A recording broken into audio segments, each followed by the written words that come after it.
Hey there, today I'm going to be transplanting some tomatoes.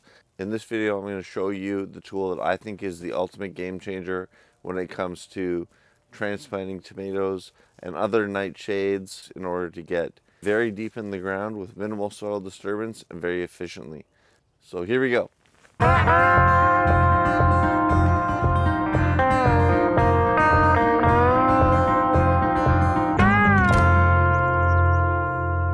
Okay, so I'm standing here in the tunnel in which I will be planting my tomatoes this season.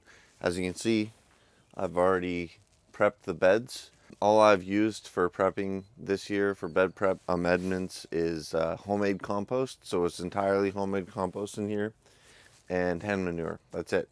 I do go quite heavy on the compost. I think I've got about 2.5 wheelbarrows per bed and about a bucket, one of these buckets right here of hen manure per bed. So that's all I do for the whole season. I don't really add any other nutrients, and I've never had any kind of problems with my tomatoes in terms of yields or plant deficiencies or anything like that. A lot of people will say that tomatoes are heavy feeders. I think that if you've got healthy soil, that's the main thing. You know, don't disturb your soil. If you got a healthy biome of microbes in the soil, they should be fine. At least in my 5 years, that's how I've done it, and I've always grown great tomatoes. So you can see that the compost is pretty rough. There's a lot of organic matter in here, and that's fine. That'll just slowly break down and add more nutrients to the soil as it goes. This is all surface level. I haven't done any deep tilling. I've just basically raked it over the top and used a tilther to incorporate some of the hen manure and compost together so they break down better, so that it's easier for the microbes, etc., and bugs and things to break it down when it's incorporated into that top little layer of soil. So now that the beds are made, the first step I'm going to take is to space out my tomatoes with the rake. I space my tomatoes at 18 inches. I'm going to mark the rows. I'm going to do 1 row per bed. I'm going to mark those out. And then I'm going to use a tool to dig out the holes that's far superior to a trowel or a shovel. And I'll show you what that is right now. So this bad boy right here is an auger. It's a drill attachment. You can get it about 1 foot deep. So what I love about this is it's the exact width of the pots I use. So it's a 4-inch diameter. And you can go directly down into the soil without prying or causing any kind of compaction on the edges as you pull soil out with a trowel or something. It's really fast and it's easy on the back, easy on the body, period. So I can get this done in about 10 minutes versus a lot longer shoveling and a lot less headache. Yeah, for me, this is a lifesaver, and for anybody on an even larger scale, it would be even better because I'm only doing about 32 tomatoes plants per row here. I've only got a 50-foot tunnel. If you're doing, multiple 100-foot rows or multiple 50-foot rows in a greenhouse, you're looking at even more time. So something like this is a big game changer. It's made a huge difference for me. And again, because I'm a small scale farmer who has an extremely small team, it's just me and the occasional helper. This makes a world of a difference in terms of just getting it done quickly and efficiently.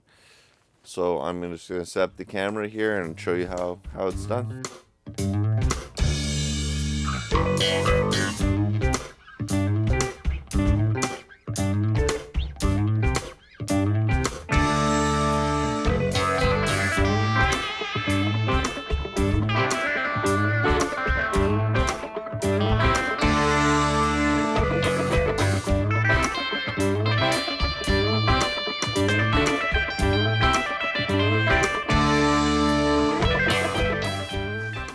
It's important to note that you should be kind of pulling out and not just pushing straight down.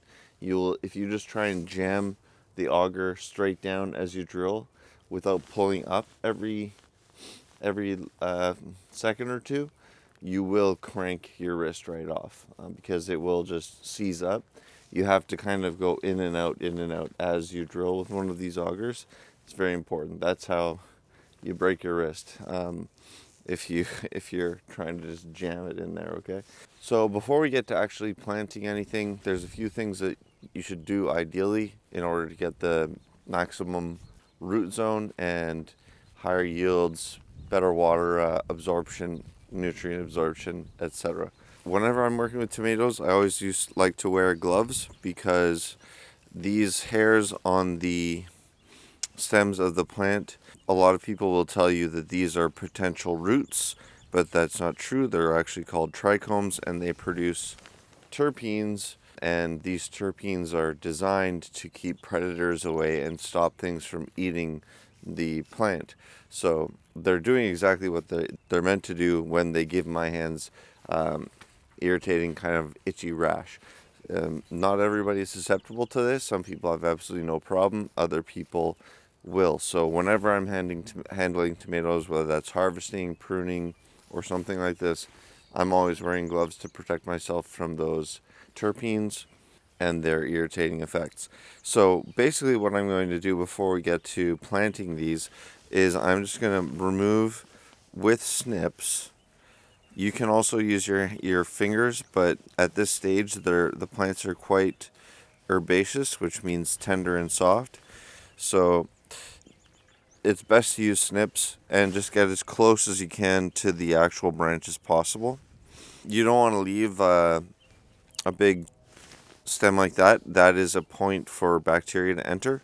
You want to get as close to the stem as possible, and it's easiest for the plant to heal that over that. So all of the branches I remove, and I usually leave 3 or 4 of the smallest branches on the top, about like that.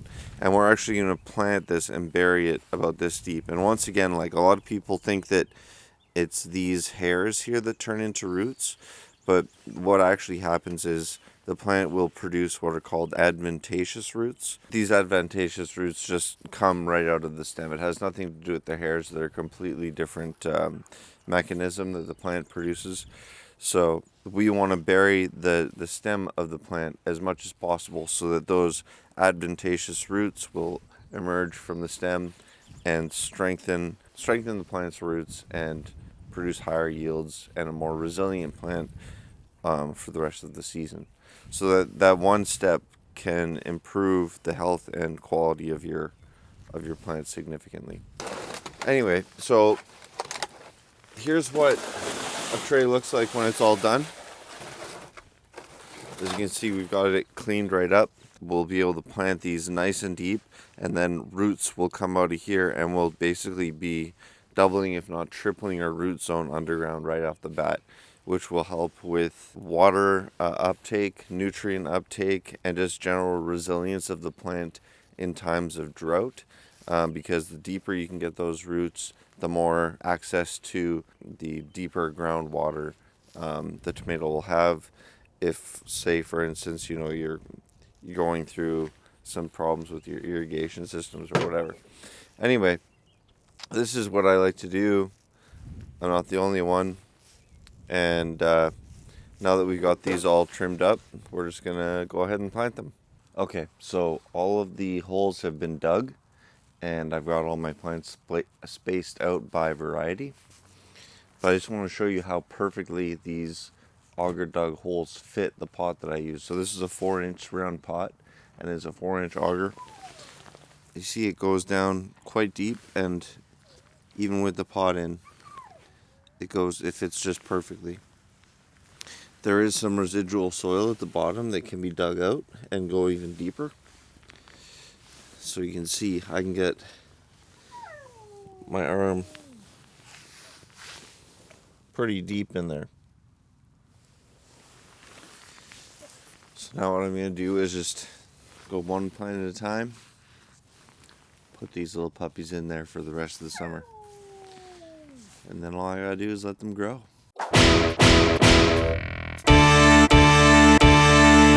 Alright, so that's it. All the plants are in. And just to offer a bit of perspective, here's a plant before transplanting and then after transplanting. So you can see 2/3 of the stem are actually underground, plus the actual root zone. So we're getting a lot of extra root growth. And another thing you can actually do is you can actually mound up your plant and create even more root zone once it's planted in. So that's it for now. Hopefully you found that helpful, and if you like this video, please like and subscribe, drop a comment down below, and we'll catch you in the next one. Ciao.